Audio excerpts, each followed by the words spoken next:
Bonjour à tous, bienvenue. Retour sur la crise du Covid et notamment sur la gestion de cette crise du coronavirus par le Maroc qui a été remarqué et salué un peu partout à travers le monde.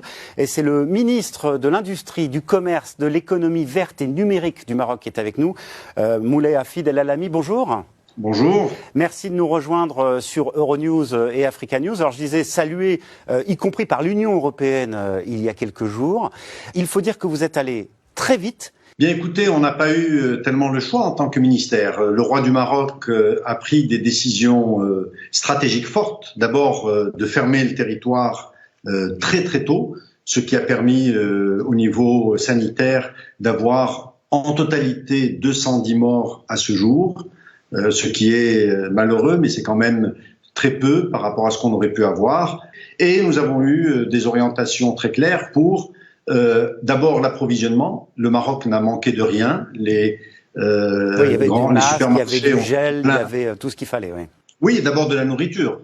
Si vous avez pu remarquer, à travers le monde, on a été étonné de voir des étals et des rayons vides. Ça n'a pas été le cas du Maroc parce qu'on a vraiment mis les moyens à ce niveau-là. Deuxièmement, il fallait un peu d'ingéniosité des opérateurs économiques encadrés par les ministères pour pouvoir répondre aux besoins de prévention. Donc nous avons réalisé des masques, du gel, une usine d'éthanol en 7 jours qui avait brûlé auparavant.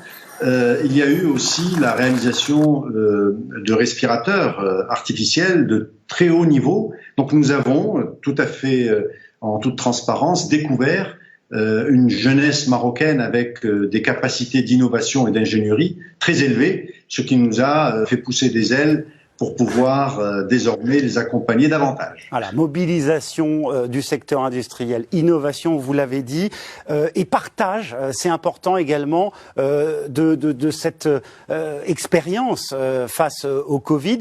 Récemment, il y a quelques jours, le Maroc annonçait une aide à une quinzaine de pays africains.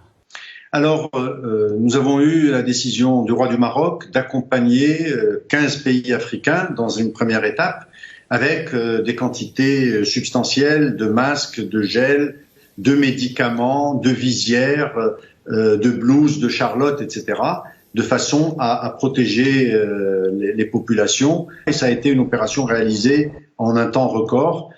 Cet élan, le Covid n'a pas eu que du mauvais à travers le monde. C'était une grande catastrophe, cette pandémie.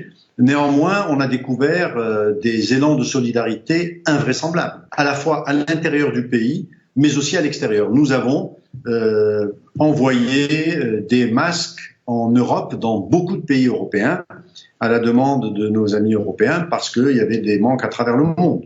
Et il y avait une dépendance à la Chine, notamment en Europe, très très fort. J'en viens quasi directement à l'autre point que je voulais aborder avec vous.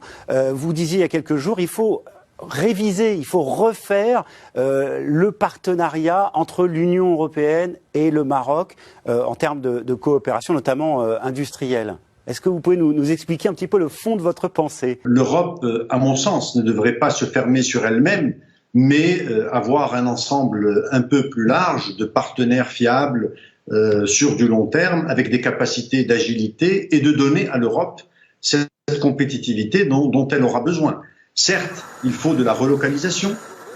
Il y a eu beaucoup de délocalisation, en Asie en particulier, appelons les choses par leur nom.